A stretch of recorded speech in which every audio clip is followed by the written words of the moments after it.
জলপাইগুড়ির শিরিষতলা মোড়ে ছাত্র যুবদের উদ্যোগে প্রকাশ্যে সভা অনুষ্ঠিত হয় সাম্প্রদায়িক সম্প্রীতি রক্ষা, বাংলাভাষী শ্রমিকদের উপর অত্যাচারের প্রতিবাদ ও ভোটার তালিকা সংশোধনের নামে ভীতি প্রদর্শনের বিরোধিতায়। সভায় বক্তারা রাজ্যের শিক্ষা ব্যবস্থার সংকট, বেকারত্ব, আইটি সেক্টরের অনিশ্চয়তা, নতুন শিল্পের অভাব ও নারী নির্যাতনের বারবারন্ত নিয়ে সরব হন। নেতৃবৃন্দ জানান, এর বিরুদ্ধে লড়াই যুবরাই অগ্রণী ভূমিকা নেবে। ডিওয়াইএফআই পশ্চিমবঙ্গ রাজ্য কমিটির পক্ষ থেকে রক্তিম অভিনন্দন এবং লাল সেলাম। গোটা পশ্চিম বাংলায় এক অস্থির পরিস্থিতির মধ্যে দিয়ে দিন কাটছে। একদিকে ছাত্ররা তার শিক্ষার অধিকার থেকে প্রতিদিন বঞ্চিত হচ্ছে। কলেজে ছাত্রছাত্রীরা ভর্তি হতে পারছে না, স্কুলে ভর্তি হতে পারছে না। রাজ্য সরকার কোন রকমের অগ্রগতি দেখাচ্ছে না এই কাজে। বাংলার ছাত্রছাত্রীরা ভবিষ্যৎ কোন পথে যাবে তারা ঠিক করতে পারছে না। কবে উচ্চ মাধ্যমিক পরীক্ষা হবে, কবে রেজাল্ট বেরোবে, কবে ভর্তি হবে, বিএ পাস করার পরে কবে মাস্টার ডিগ্রিতে ভর্তি হবে, সমস্ত কিছু অনিশ্চিত ভবিষ্যতের দিকে ছাত্রদের জীবন চলে যাচ্ছে। বাংলার যুব সমাজ তারাও ভালো নেই।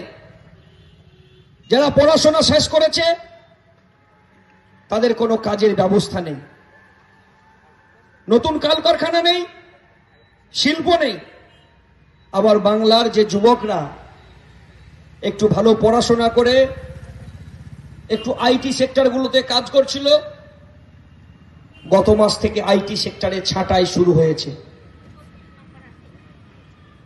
পরিযায়ী শ্রমিক হিসাবে এ রাজ্যে কাজ পাচ্ছিল না, অন্য রাজ্যে কাজ করতে যাচ্ছিল।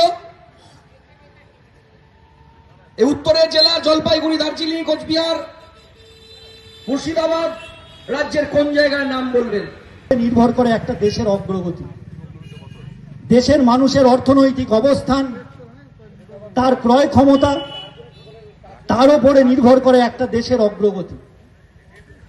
আজকে আমাদের গোটা দেশে এখানে যে ব্যানারে লেখা আছে, সাম্প্রদায়িকতার কথা লেখা আছে, সাম্প্রদায়িক বিভাজনের কথা লেখা আছে। আমাদের দেশ এমন একটা দেশ, আমাদের দেশ ভারতবর্ষ, যে দেশের বৈচিত্র্য হলো আমাদের ঐক্য। সারা পৃথিবী খুঁজলেও ভারতবর্ষের মতন এরকম একটা দেশ পাওয়া যাবে না, যে দেশে কয়েক কিলোমিটার গেলে মানুষের ভাষা বদলে যায়, যে দেশে একটা প্রান্ত থেকে আর একটা প্রান্তে পাড়ি দিলে দেশের সংস্কৃতি বদলে যায়, যে দেশে কয়েক কিলোমিটার পাড়ি দিলে বিবাহের অনুষ্ঠান বদলে যায়, যে দেশে মানুষের কাজের পরিবেশ, পরিস্থিতি, ভৌগোলিক অবস্থানের পরিবর্তন ঘটে যায়, আকাশ পাতাল তফাৎ ঘটে যায়। আসলে এটাই আমাদের দেশের শক্তি। আমাদের দেশে 1000-এর বেশি মানুষ আছেন যাদের ভাষা ভিন্নতা আছে, বিভিন্ন জনগোষ্ঠী। এই যে আমাদের রাজ্যের উত্তর অংশ, এখানের জেলাগুলি, বিভিন্ন মানুষ, তার জনগোষ্ঠী, তাদের ভাষা, তাদের নিজস্ব সংস্কৃতি, তার ঐতিহ্য, এইটা আমাদের দেশের শক্তি। কিন্তু আমাদের দেশে বর্তমানে আমাদের দেশের শাসক তারা মানুষকে ভাগ করতে যায়, শুধু ধর্মের নামে নয়, জাতির নামে, ভাষার নামে। একটু আগে আমাদের যিনি বক্তব্য রাখছিলেন শুরুতে বললেন যে বাংলা ভাষী শ্রমিক, তারা যারা বিভিন্ন রাজ্যে কাজ করতে যাচ্ছে তাদের ওপর আক্রমণ। আসলে সত্য কথাটা কি যে পশ্চিম বাংলায় কাজের পরিবেশ নেই, সারা ভারতবর্ষে কাজের পরিবেশ নেই।